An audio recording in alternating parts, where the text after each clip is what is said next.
ওই আমারে পরে মানুষে দুঃখ দিলে দুঃখ মনে হয় না, ওই আবারে পরে মানুষে কষ্ট দিলে কষ্ট মনে হয় না। আপন মানুষ দুঃখ দিলে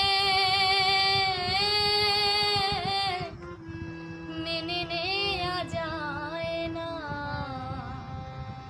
নিজের মানুষ ব্যথা দিলে মেনে নেয়া যায় না। পর মানুষে দুঃখ দিলে দুঃখ মনে হয়